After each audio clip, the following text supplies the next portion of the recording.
Lors de la création de l'homme, deux anges émirent une objection quant au dessein du Créateur. Quel est cet homme pour que tu t'en souviennes? Il sous-entendait en quoi un être faillible, placé dans un monde de doute, pourra-t-il mériter ton attention, puisqu'il ne manquera pas de se révolter contre toi.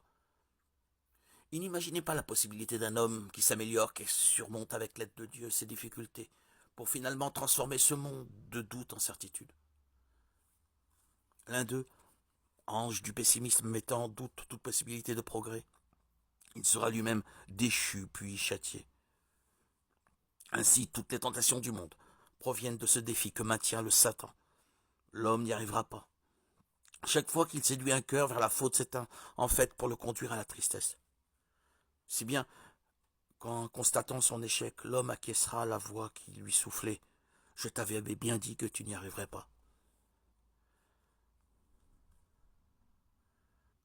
Bien que se sachant perdant depuis le combat avec Jacob, l'ange du mal poursuit sa besogne d'enseigner le défaitisme et d'y conduire par tous les moyens.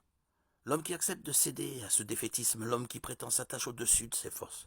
En un mot, l'homme triste devient un allié des forces du mal. Inversement, l'homme optimiste, celui qui croit aux forces illimitées dont Dieu l'a doté, et qui se révéleront pour peu qu'il les éveille. Cet homme se rallie à Jacob, héros de la réparation.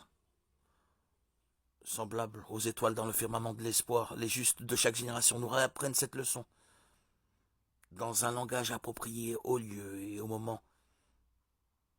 Il nous rappelle que l'homme y arrivera. Il est déjà là, mais la plupart des gens ne le réalisent pas encore.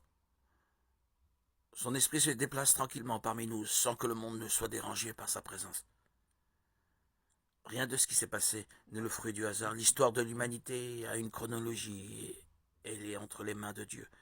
Et cela nous est assuré par la Bible qui a enregistré tous les événements prophétiques qui se sont déjà produits et qui se déroulent en ce moment même et qui se produiront bien avant ce que l'on peut imaginer. Et au sein de cette chronologie, la parole de Dieu parle de la prophétie de l'émergence de deux bêtes qui marqueront le début de la fin des temps. La première d'entre elles, qui émergera de la mer avec 7 têtes et 10 cornes, est l'Antéchrist. Quand la deuxième bête qui surgira de la terre et incitera les gens à adorer la première, les trompant par des signes miraculeux, sera le faux prophète. Et je ne sais pas si vous le savez, mais le livre de l'Apocalypse a été écrit par l'apôtre Jean, alors qu'il était emprisonné sur l'île de Patmos, en Grèce. Dieu lui a donné la vision des choses qui se produiraient au cours des 7 dernières années avant le retour de Christ et la fin des temps. Et le langage utilisé par le Seigneur dans ce livre de prophétie est un langage symbolique. Cela signifie qu'au lieu d'exprimer un message de manière directe et littérale, le Seigneur a pensé qu'il serait préférable de transmettre ces révélations à travers des représentations.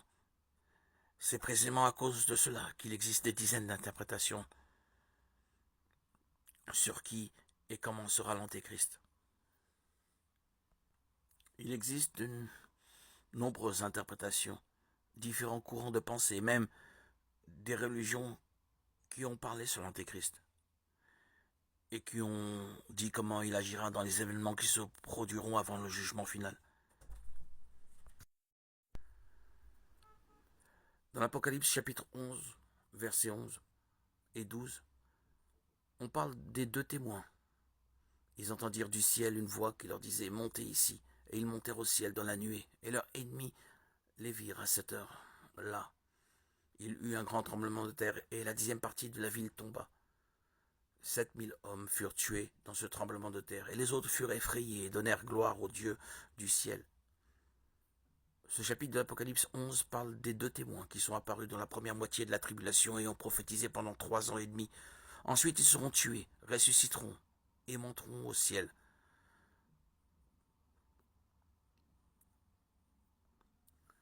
C'est à ce moment que l'Église sera enlevée. Cependant, ce passage montre clairement que seuls les deux témoins seront enlevés.